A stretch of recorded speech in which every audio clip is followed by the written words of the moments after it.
실제로 시청자분들 중에 이제 투자자분들도 굉장히 많으세요. 교수님께서 좀 뭐 추천까지는 아니더라도 네. 좀 예의주시할 만한 기업이라든지 로봇 관련 기업이 있다면 좀 말씀 부탁드리겠습니다. 예를 들면 빅테크 기업들이 서로 지금 뭐 전쟁이 일어나고 있지 않습니까?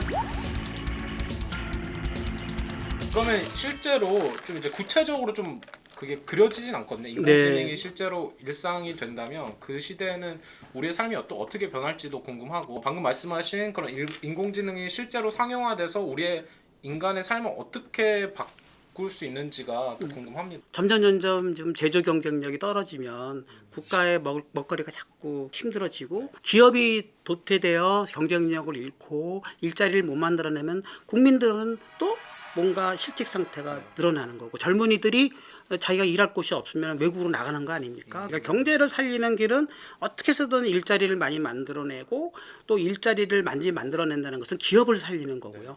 기업을 살린다는 것은 기업의 경쟁력을 높이는 거 아닙니까? 그 기업의 경쟁력은 역시 기술로밖에 경쟁력을 유지할 수밖에 없는 것이고 이런 기술들을 우리가 끝까지 국가적인 차원에서 또는 기업적인 차원에서 우리가 확보하고 있고 또 미래 세상에서 주도할 수 있는 수준까지 올라가 줘야 국민들의 삶을 유택하게 하고 경제 지도를 우리나라가 주인이 돼서 풀어야 할 숙제들의 일석삼조 효과가 있다. 그럼 지금 국내 실제 로봇 산업의 수준이라든지 지금 국가는 어느 정도로 지금 지원을 하고 있고, 그래서 우리나라 로봇 투자라든지 이런 게 지금 활발히 되고 있나요? 지난 20년간 여러 정부를 거치면서 지능형 로봇 기술적 고도화를 위해서 국가가 마중물로서 R&D 투자하고 로봇 산업 진흥원도 설립해서 국가의 지원은 저는 충분했다고 봅니다. 이제는 이제 민간 기업으로 그 키가 넘어오고 있다 이렇게 보고 있고,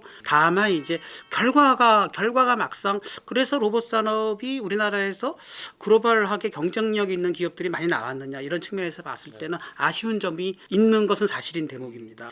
본격적으로 인공지능과 로봇이 접목되면서 현실 세계에서의 어떤 산업적 변화라고 봤을 때 민간 기업들의 투자와 어떻게 보면 경제 주체의 리더로서의 책임감 이런 게 있는 것입니다. 또 하나가 지금 우리나라가 갖고 있는 큰 문제가 저출산 노령화 아닙니까? 그래서 자꾸 인구가 줄어들고 정부 당국자가 이민청을 신설하겠다고 할 정도로 인구가 줄어들면 또 경제적으로 굉장히 문제가 있는 거죠. 맞아요. 내수도 없어질 수도 있고 또 이 경제의 주체들이 자꾸 줄어들게 되면은 경제의 시스템이 또 유지되기가 어려운 것이죠.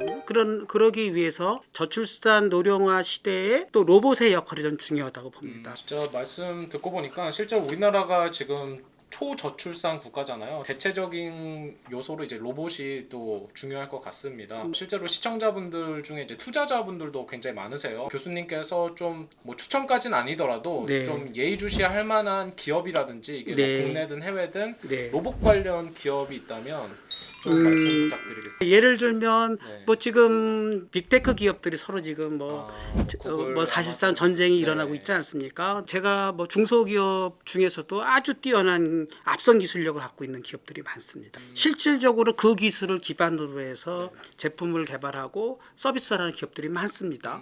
그래서 그런 기업들에게 저는 투자와 관심을 좀 가져주시면 어떨까 싶습니다. 이거는 뭐 제 그냥 개인적인 궁금증인데, 인간처럼 생각할 수 있고 네. 뭐 실제로 뭐 감정까지도 가질 수 있게 된다면 인간과 로봇을 구분짓는 요소가 사라지는 게 아닌가라는 우려도 있어요. 네네. 어떻게 철학적인 관점에서 어떻게